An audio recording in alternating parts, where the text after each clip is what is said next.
Assalamualaikum warahmatullahi wabarakatuh. Saya Dirma Karisma dari kelas 11 KKL 2 akan mempresentasikan KD 3.3 menganalisis makna beriman kepada kitab Allah.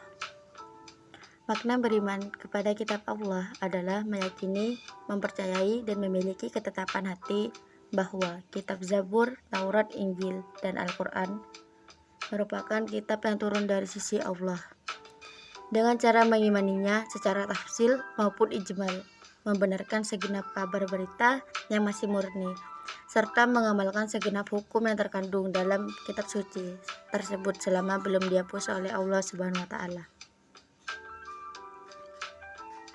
Pengertian kepada kitab-kitab Allah. Kitab Injil. Injil berasal dari bahasa Yunani yang bermaksud kabar gembira. Kitab Injil diturunkan kepada Nabi Isa. Nabi Isa mengajarkan kitab Injil kepada para pengikutnya selama 3 tahun. Kitab Taurat. Kitab Taurat adalah kumpulan firman-firman Allah Subhanahu wa Ta'ala yang diwahyukan kepada Nabi Musa. Kitab ini hanya berlaku bagi Nabi Musa dan Bani Israel. Kitab Zabur. Secara bahasa, Zabur dari kata Zahra yang berarti menulis dengan sempurna atau mengukir di atas batu. Kitab Zabur diturunkan kepada Nabi Daud.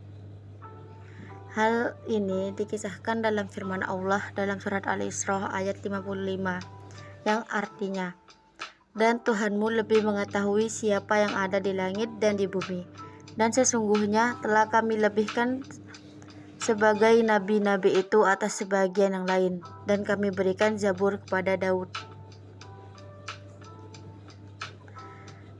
Kitab Al-Quran merupakan firman atau wahyu yang berasal dari Allah Subhanahu wa Ta'ala kepada Nabi Muhammad melalui perantara malaikat Jibril sebagai pedoman serta petunjuk seluruh umat manusia. Al-Quran diturunkan secara berangsur-angsur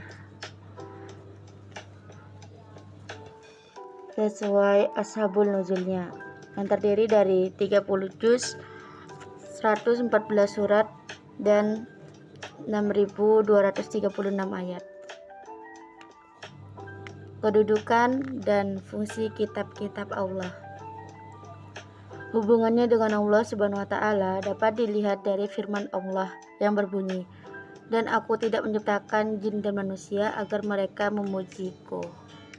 Dari ayat tersebut dikatakan bahwa ada kitab Allah sebagai petunjuk dalam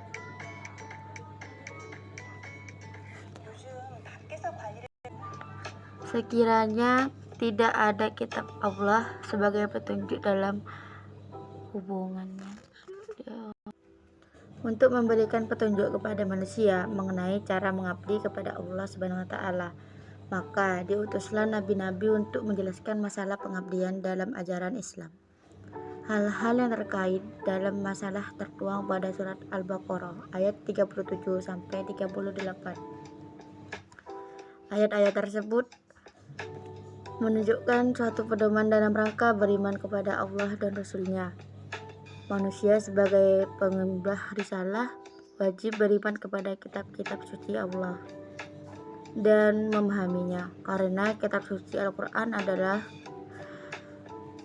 kitab suci yang memuat ajaran-ajaran yang tercantum dalam Taurat, Zabur, dan Injil yang asli sekaligus menyempurnakan isi kitab-kitab yang terdahulu.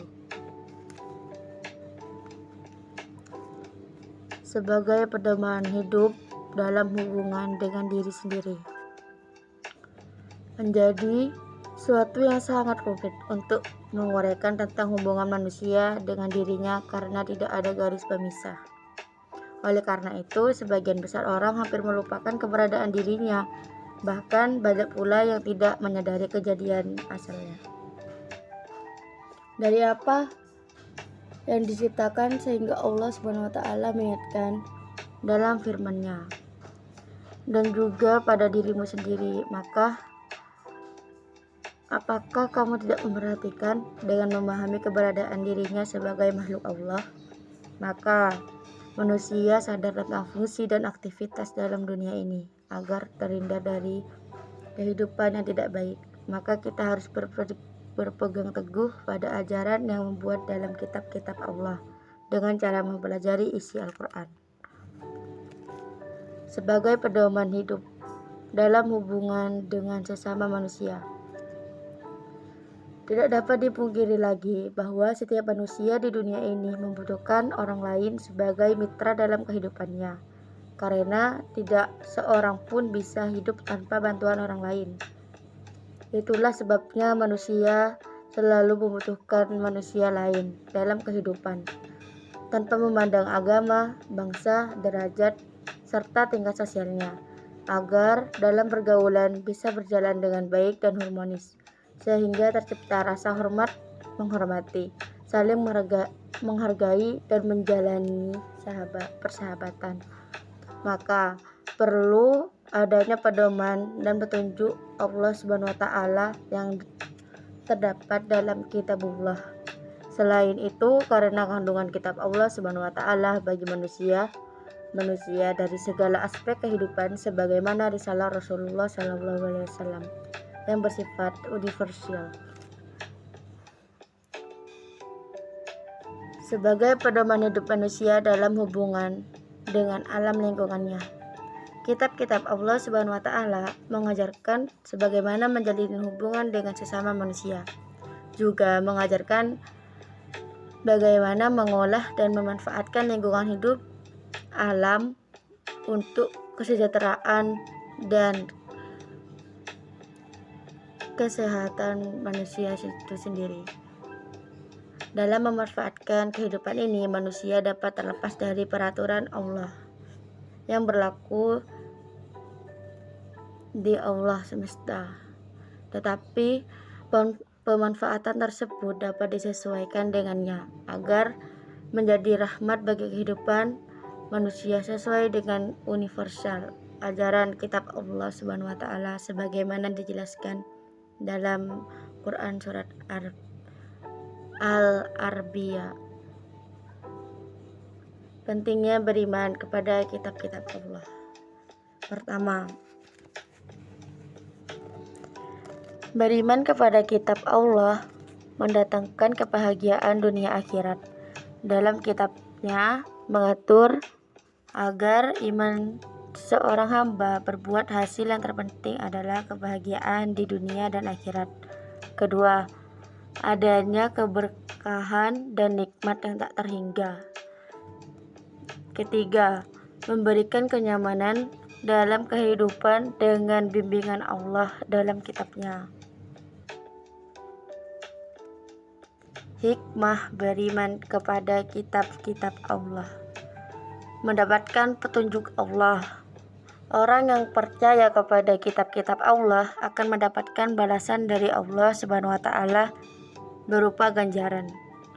Akan mendapatkan kebahagiaan dan keselamatan di dunia dan akhirat. Memberikan kemantapan dalam menjalani keislaman.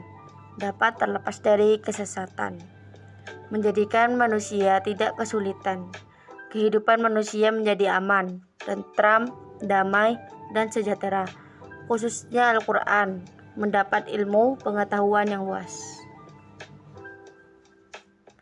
Contoh perilaku yang mencerminkan kesadaran beriman kepada kitab-kitab Allah. Memiliki rasa hormat dan menghargai kitab suci. Berusaha menjaga kesucian kitab suci. Mau mempelajari dengan sungguh-sungguh petunjuk yang ada di dalam. Berusaha untuk menerapkan petunjuk-petunjuknya, untuk menyebarluaskan petunjuk-petunjuknya. Berusaha untuk memperbaiki bacaan dengan mempelajari ilmu tajwid. Tunduk kepada hukum yang ada dalam kitab suci. Meyakini bahwa kitab Al-Quran yang paling utama. Meyakini Al-Quran sebagai pedoman hidup. Menjalani hidup hanya untuk beribadah kepada Allah. Terima kasih atas perhatiannya. Assalamualaikum warahmatullahi wabarakatuh.